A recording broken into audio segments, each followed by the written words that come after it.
Okay, let's read The Death on the Nile by Agatha Christie, Part 2, Chapter 6, page 93. Alright, here we go. Simon and Lynetto set off on their expedition to Philae about 11 o'clock the following morning.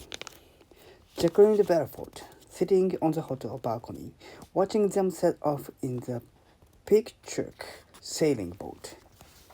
What she did not see was the departure of a car laden with luggage, and in which sat a demure-looking maid from the front door of the hotel. It turned to the right in the direction of Chelau. As Poirot decided to pass the maintained 2 hours before lunch on the island of Elephantine, immediately opposite the hotel. He went down to the landing stage. There were 2 men just stepping into one of the hotel boats, and Poirot joined them. The men were obviously strangers to each other. The younger of them had arrived by train the day before. He was a tall, dark-haired young man with a thin face and a pugnacious chin.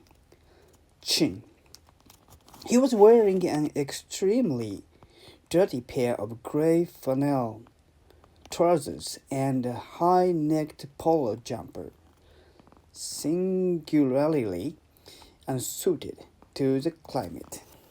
The other was a slightly foggy middle-aged man who lost no time in entering into conversation with Poirot in idiomatic but slightly broken English.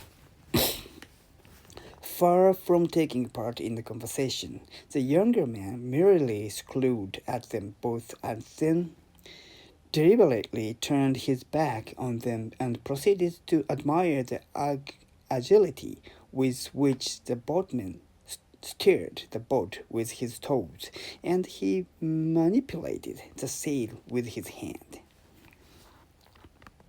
It was very peaceful on the water, the great smooth slippery black rocks gliding by and the soft breeze fanning their faces. Elephantine was reached very quickly, and on going ashore, Poirot and his loquacious acquaintance made straight for the museum. By this time, the latter has produced a card which he handed to Poirot with a little bow. It bore the inscription, Senor Guide Richet, Archeologo. Not to be outdone. Poirot returned the bow and extracted his own card. These formalities completed, the 2 men stepped into the museum together, the Italian pouring forth a stream of erudite information. They were by now conversing in French. The young man in the flannel trousers strolled listlessly round the museum, yawning from time to time, and then escaped to the outer air. Poirot and Senor Richetti at last found him. The Italian was energetic in examining the ruins, but presently Poirot, espying a green-lined sunshade, which he recognized on the rock down by the river, escaped in that direction. Mrs. Allerton was sitting on a large rock, a sketchbook by her side, and a book on her lap. Poirot removed his hat politely, and Mrs. Allerton at once entered into conversation. "Good morning," she said. "I suppose it would be quite impossible to get rid of some of these awful children." A group of small black figures surrounded her, all grinning and posturing and holding out imploring hands as he lisped "Backshish" at interval hopefully. "I thought that get tired of me, said Mrs. Allerton sadly. They've been watching me for over 2 hours now, and they close in on me little by little, and then I yell, Imsh, and brandish my sunshade at them, and they scattered for a minute or two, and then they come back and stare and stare. And I don't believe I really like children, not unless they are more or less washed and have the rudiments of manners. She laughed ruefully. Poirot gallantly attended to disperse the mob for her, but without avail. They scattered and then reappeared, closing in one more. If there were only any peace in Egypt, I should like it better, said Mrs. Allerton. But you can never be alone anywhere. Someone is always pestering you for money, or offering you donkeys, or beads, or expeditions to native villages, or duck shooting. It is a great disadvantage, that is true, said Poirot. He spread his handkerchief cautiously on the rock and sat somewhat gingerly upon it. Your son is not with you this morning, he went on. No, Tim had no letters to get off before we leave. We're doing the trip to the second cataract, you know. I do. I'm so glad. I want to tell you that I'm quite thrilled to meet you. When we were in Majorca, there was a Mrs. Leach there, and she was telling us the most wonderful things about you. She's lost a ruby ring bathing, and she was just lamenting that you weren't there to find it for her. Ah, Pablo, but I am not the dividing seal. They both laughed. Mrs. Allerton went on. I saw you from my window walking down the drive with Simon Doyle this morning. Do tell me what you make of him. We're so excited about him. Huh? Truly? Yes. You know, this marriage to Renette Litchway was the greatest surprise. She was supposed to be going to marry Lord Windlesham, and then suddenly she gets engaged to this man no one had ever heard of. You know her well, madam? No, but a cousin of mine, Joanna Southwood, is one of her best friends. Ah, yes. I have read that name in the papers. He was silent at a moment and then went on. She is a young lady very much in news, Mademoiselle Joanna Southwood. Oh, she knows how to advertise herself all right, snapped Mrs. Allerton. You do not like her, madam? That was a nasty remark of mine. Mrs. Allerton looked penitent. You see, I am old-fashioned. I don't like her much. Tim and she are the greatest of friends, though. I see, said Poirot. His companion shot a quick look at him. She changed the subject. How very few young men there are out here. That pretty girl with the chestnut hair and the appealing mother in the turban is almost the only young creature in the place. You have talked to her a good deal, I noticed. She interests me, that child. Why is that, madam? I feel sorry for her. You can suffer so much when you are young and sensitive. I think she is suffering. Yes, she is not happy, poor little one. Tim and I call her the sulky girl. I've tried to talk to her once or twice, but she's snubbed me on each occasion. However, I believe she's going on this Nile trip too, and I expect we'll have to be more or less mentally together. Shan't we? It is a possible contingency, madam.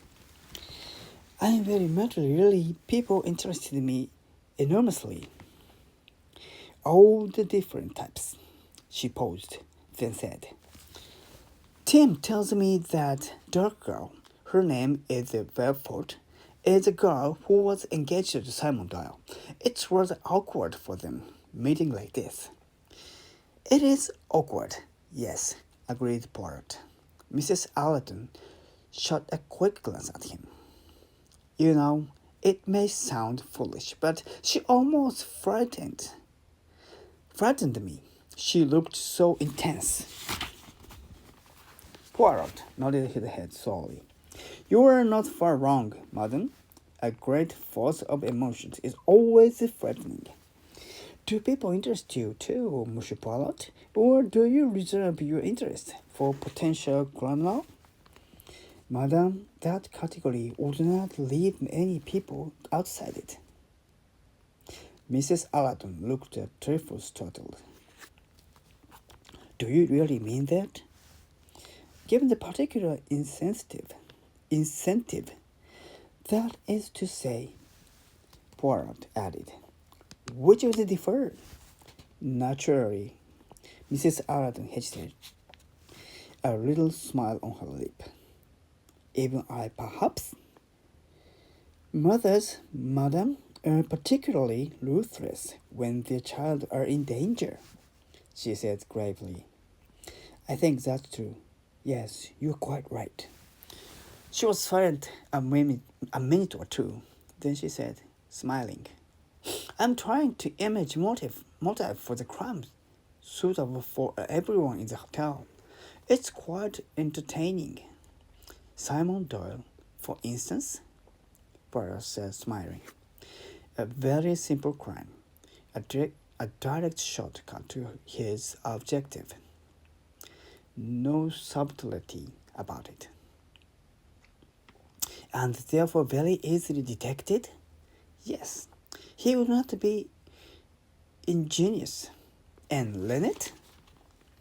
That would be like the queen in your Alice in Wonderland.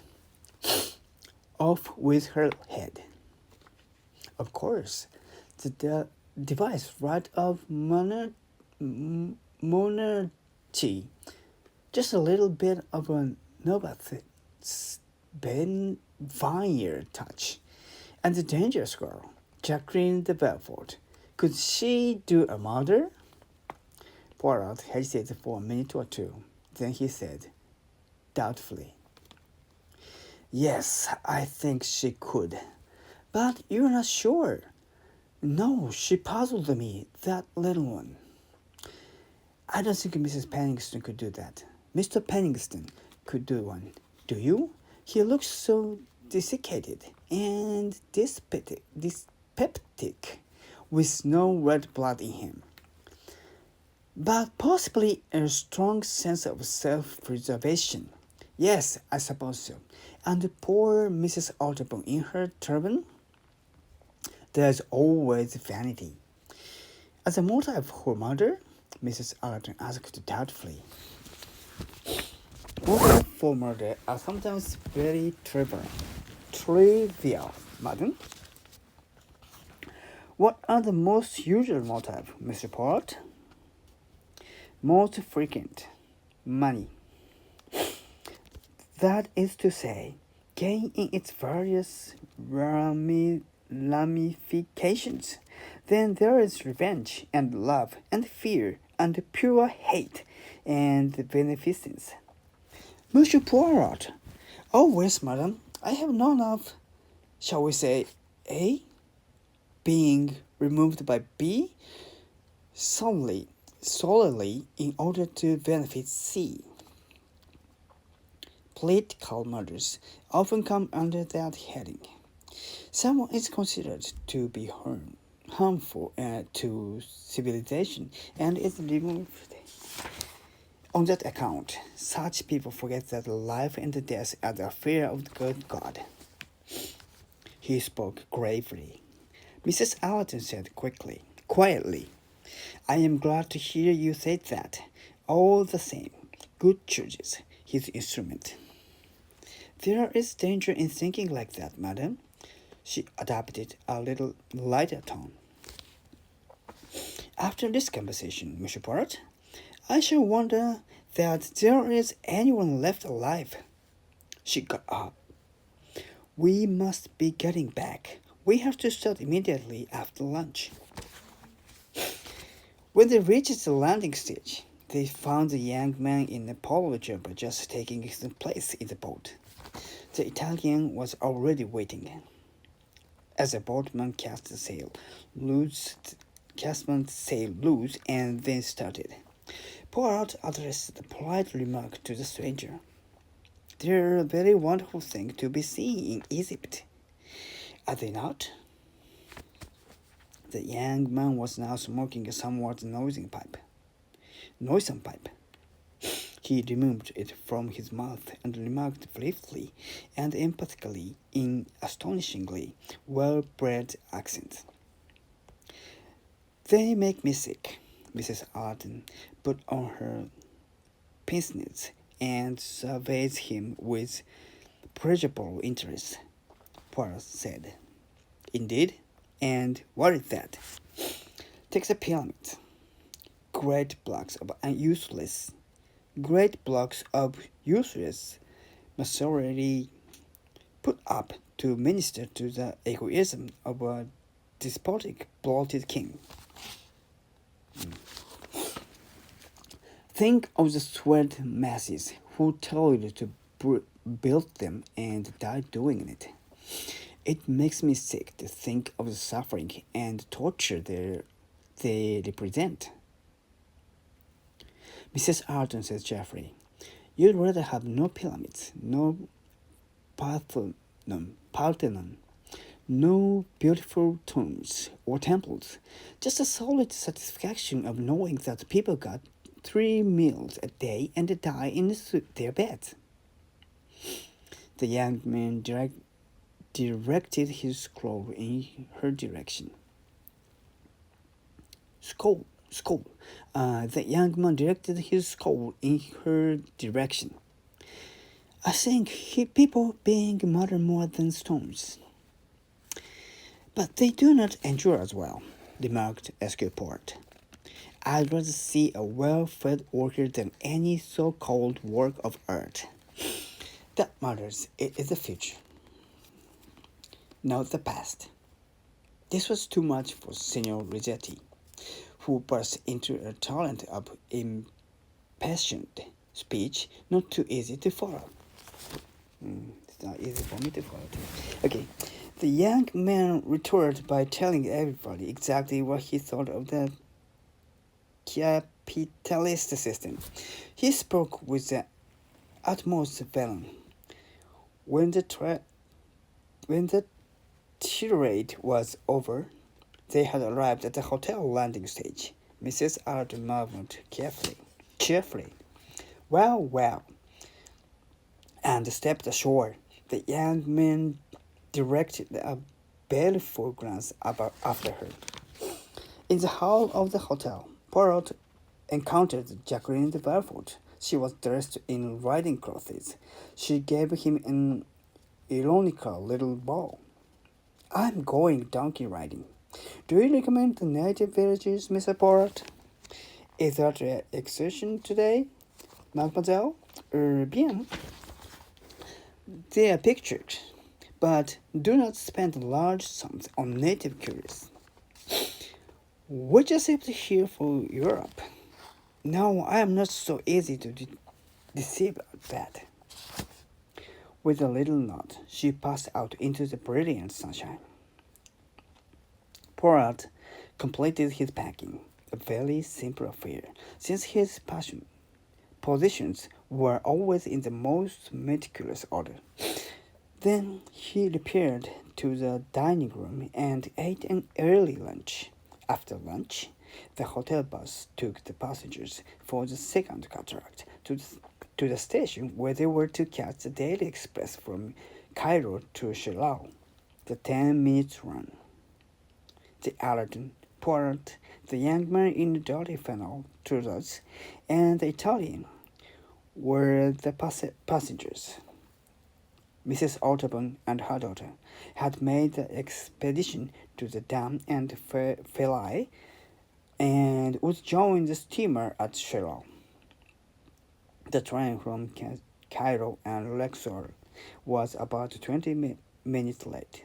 However, it arrived at last, and the usual scenes of wild activity occurred. Porters taking suitcases out of the train. Excuse me. Where is it? Okay. Porters taking suitcases out of the train, called with other porters, putting them in.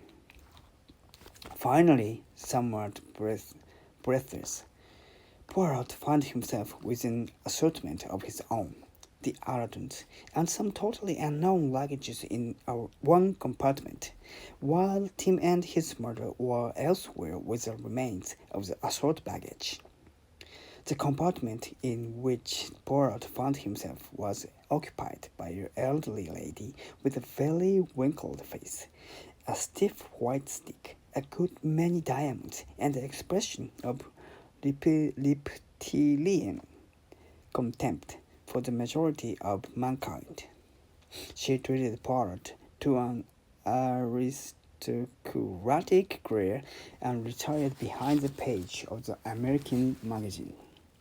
A big, rather clumsy young woman of under 30 was sitting opposite her. She was eager brown-eyed rather than the dog's untidy hair, and a terrific air of willingness to please. And in intervals, the old lady looked over the top of a magazine and snapped an order at her. Cornelia, collect the lug. When we arrive, look after my dressing case. On no account, let anyone else handle it. Don't forget my paper cutter. The train run was brief. In 10 minutes' time, they came to rest on the jetty where the SS Karnak was awaiting them. The Audubons were already on board.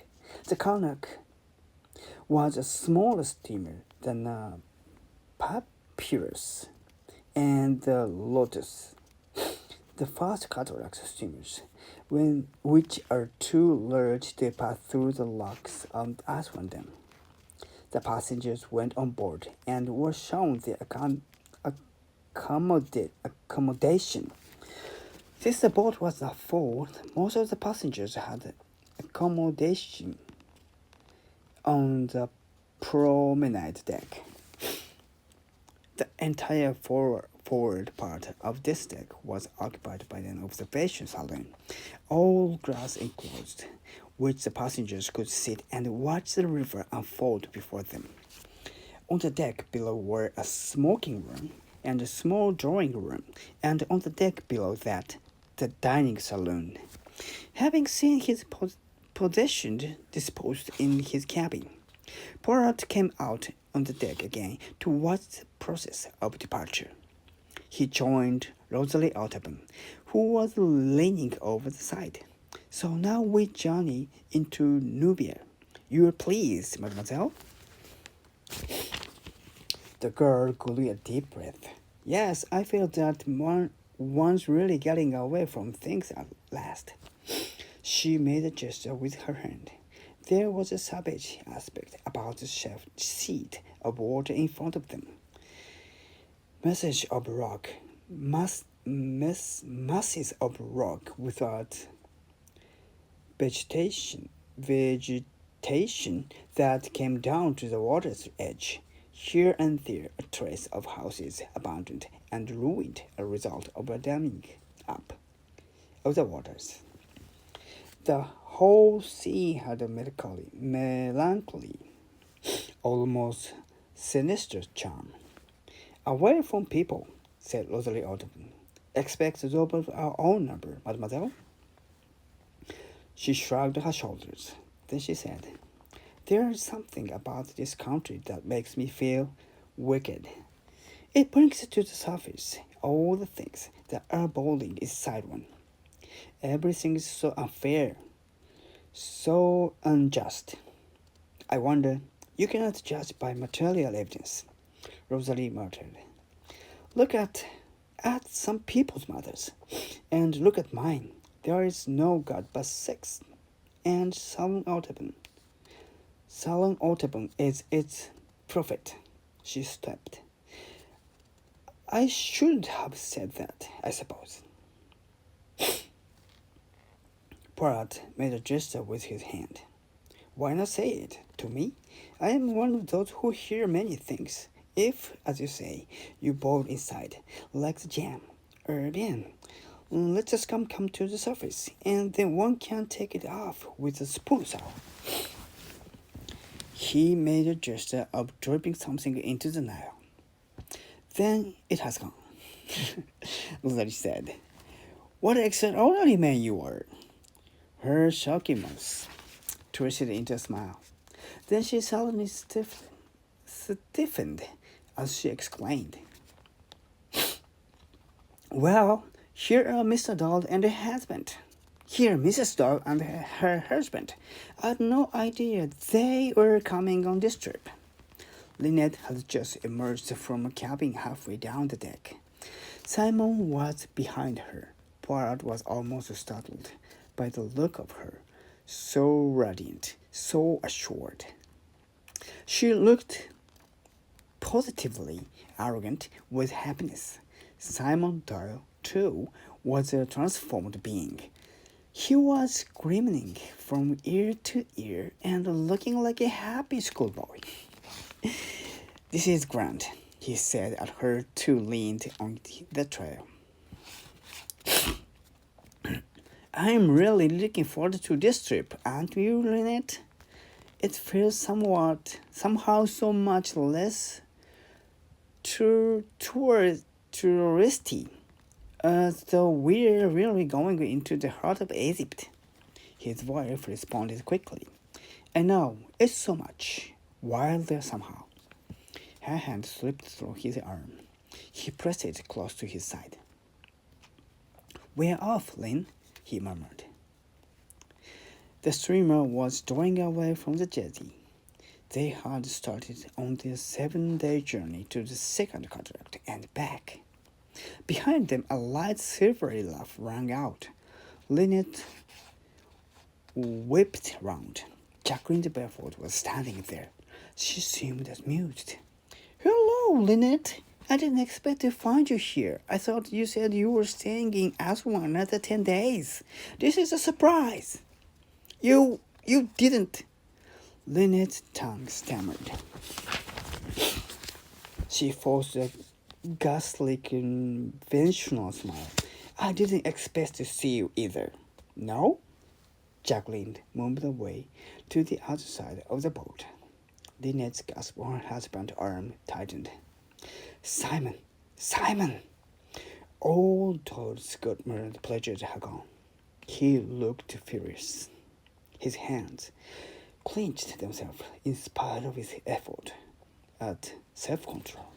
The two of them moved a little away, without turning his head forward. Poirot called scrapped of disjointed words. Turn back. Impossible. We could. And then slightly louder, Dora's voice, despairing but grim. We can't run away forever, Lynn.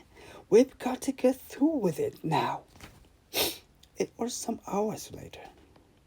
Daylight was just fading. Poirot stood in the glass-enclosed salon, looking straight ahead. The Karnak was going through a narrow gorge. The rock came down with a kind of a sheer ferocity to the river flowing deep and sweet between them. They were in Nubia now. He heard a moment, and Lynette stood by his side. Her fingers twisted and untwisted themselves. She looked as he had never yet seen her look. There was about her the air of the bewildered child.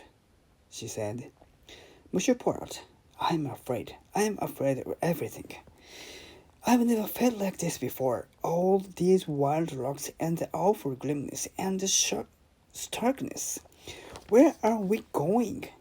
What's going to happen? I am afraid, I tell you. Everyone hates me. I've never felt like that before. I'm always being nice to people. I've done things for them, and they hate me. Lots of people hate me, except for Simon. I'm surrounded with enemies. It's terrible to feel that there are people who hate you. But what is all this, madam? She shook her head. I suppose it's nervous. I just feel that everything is unsafe all around me. She cast a quick nervous glance over his shoulder. Then she said abruptly, How will all this end? We're caught here, trapped. There's no way out. We've got to go on. I don't know where I am. She slipped down on the seat. Poirot looked down on her gravely.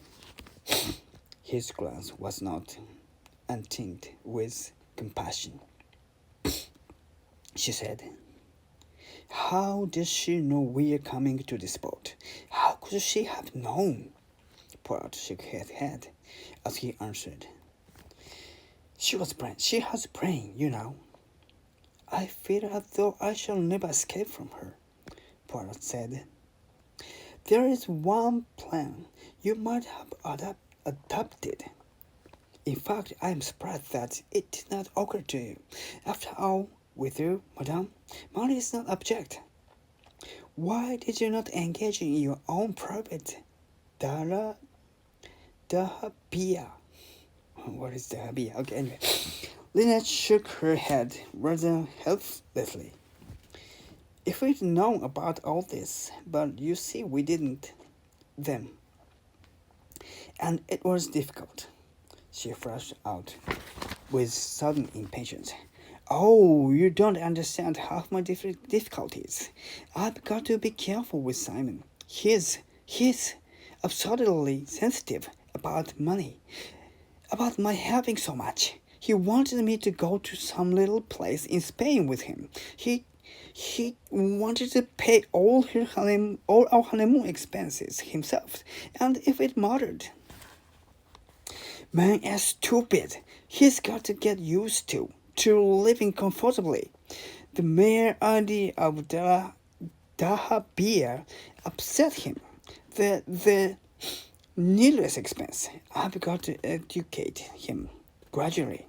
Now, she looked up, bit her lip boxedly, as though feeling that she had been led into discussing her difficulties rather too ungradually.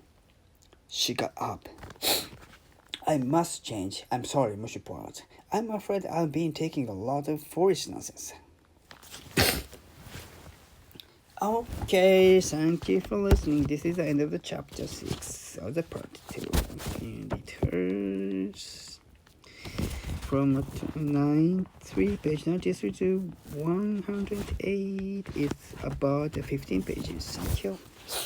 Well, on this chapter, there are many unfamiliar words, and I was struggling with reading these tricky sentences, especially some kinds of Egypt terms, and yeah, of course, there are many words I didn't know, and some sentences I couldn't catch. But somehow, I think I followed these stories. First, he talked with Mrs. Arterton loud, and he was very eagerly asking him about the criminals and with the attendance of these tourists. That was crazy. Yeah. And do you think he will make a crime, or do you think he murdered? That kind of what can I say? There's gossips. There's gossip stories, and I don't like that gossips. And Jacqueline de Belfort joined the tour in spite of these two, Simon and Lynette, keep it secret to avoid her falling, but someone, Jacqueline, found it and followed them. Yeah, that was a surprising thing. And Doyle, yes, Simon Doyle becomes nervous a little, and he tried to convince Lynette, but Lynette is further crazy, becomes crazy. She was afraid of Jacqueline now, and yeah, she's panicked. And the last sentence is very unique, that he's saying the man is idiot, and then Simon wanted to live without excessive money and wanted to live ordinary life, and he wanted to pay the honeymoon by himself. Yeah, that's a man's do. Yeah, I understand that. But Lynette thinks it's idiot. It's idiot. And he said, yeah, dear, yeah. He's got to get used to living comfortably. Yeah. This is Lynette's idea, that the man living with Lynette has to be used to the life with extraordinary monies. Yeah. And I think it's arrogant. That's maybe that's a normal way of thinking of Lynette, I guess. So that was a panic. So Lynette was panic, and maybe Jacqueline with I think Jacqueline is now getting to his room and silently smiled, satisfied, I guess. Yeah, this was crazy. So this first half is like a journey to the Nile, and going to the Nile, to Egypt, going to some landmarks or sightseeings, and with these eerie things. Yes, just like a human dramas. Okay, thank you for listening. And well, I'm trying to record the old book. Yeah, and this is my challenge, and I want to achieve that. And I finished chapter 7, and I'm reading one chapter in each time. Yeah, I want to do this every day, but I don't know. And today I read the 15 pages and I'm really tired because this is too long, and I really wanted to stop at the middle of it, but I have to finish it, so I just did it. And there are many unfamiliar words and special terms, and yes, that drained me. But somehow I've read this one. Yeah, I finished the reading today, and I hope I could improve my pronunciation and reading fluency. Yeah, I hope so. And once I finished reading this book, yeah, let's see the first one and compare with the last one. It will be an interesting comparison to see my result. Okay, thank you for listening to this. The 7 people is watching this. Thank you, and I'll finish this one and see you next time, I hope. Thank you. Goodbye.